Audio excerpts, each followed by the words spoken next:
Olá pessoal, como vai? Hoje eu resolvi fazer esse vídeo para nós falarmos um pouquinho sobre as ações que estão sendo propostas a respeito da cassação da isenção de IPVA por conta da legislação que foi alterada recentemente. Primeiramente, nós vamos falar a respeito da ação civil pública proposta pelo Ministério Público. Essa ação do Ministério Público, de início, ela visa o quê? Beneficiar aqueles que possuem patologia severa ou grave, porque a legislação ela fez o quê? Ela exigiu que se fizessem adaptações no veículo. E nós temos alguns casos que as pessoas têm uma patologia severa ou grave, mas que não necessitam de adaptação veicular. Então, essa ação civil pública do Ministério Público, ela propõe o quê? Uma reavaliação de todos os casos, de todos aqueles que já tinham isenção de IPVA antes de 2021. Então, a pessoa vai ser reavaliada e aí sim, se for configurada que a patologia dela é grave ou severa, aí sim ela pode ser beneficiada com o julgamento desta ação. Ocorre que a liminar pedida pelo Ministério Público, ela abrangeu a todos aqueles que possuem ou possuíam a isenção de IPVA e a perderam.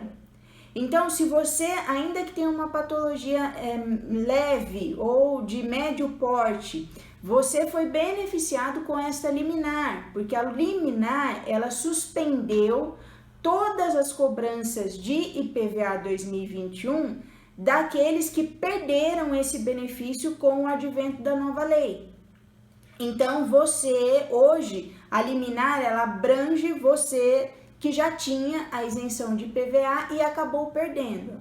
Porém, o que é importante mencionar, o que é uma liminar? Uma liminar é uma medida urgente, é uma medida que é dada com o objetivo de que aquela situação não venha a prejudicar contribuintes ou a pessoa uma classe de pessoas.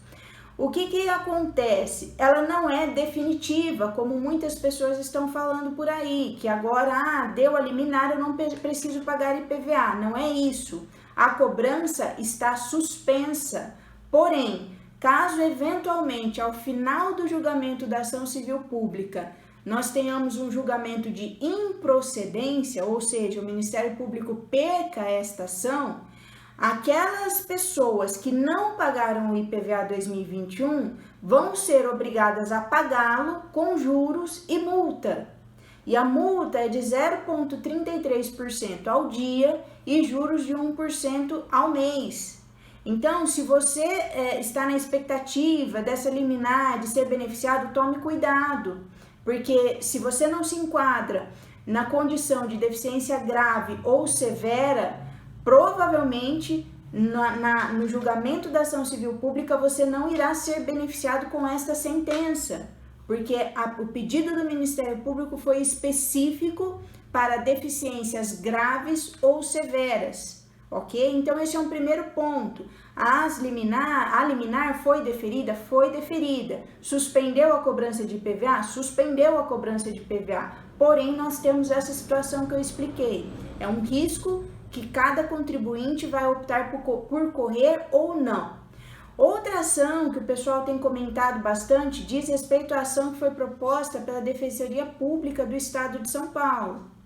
Nesta ação proposta pela Defensoria Pública, o argumento que se utiliza é que, quando foi feita a legislação que alterou a isenção de IPVA, não foi respeitado um princípio constitucional que nós chamamos de princípio da anterioridade nonagesimal.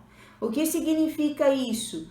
Quando se institui um tributo, quando se exige o Estado, a União ou os municípios criam um tributo, é preciso que ocorra um lapso temporal para que os contribuintes possam se organizar para começar a pagar esse tributo. E segundo a Constituição Federal, esse lapso temporal tem que ser de 90 dias no mínimo. Então, o que aconteceu? A legislação que alterou a isenção de IPVA, ela foi publicada no Diário Oficial no dia 16 de outubro de 2020. e começou a viger, começou a incidir as cobranças já em 1º de janeiro de 2021. Isto é, não respeitou este prazo, esse lapso temporal do princípio.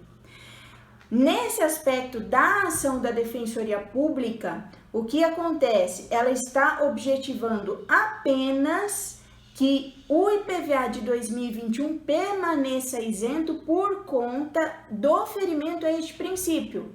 Nesta ação, em linhas gerais, não está se discutindo a questão da patologia ser grave, ser severa, mas sim a não obediência a um princípio constitucional.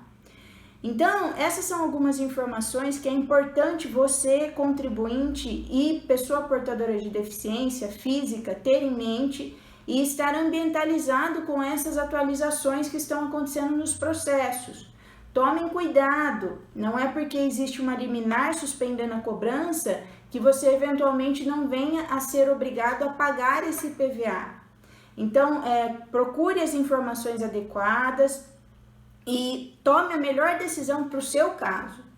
Então, eu espero que você aproveite esse vídeo, que eu tenha conseguido sanar as dúvidas de muitas pessoas que acabam me procurando e que você possa optar pela melhor opção, pela melhor decisão do seu caso, tá ok?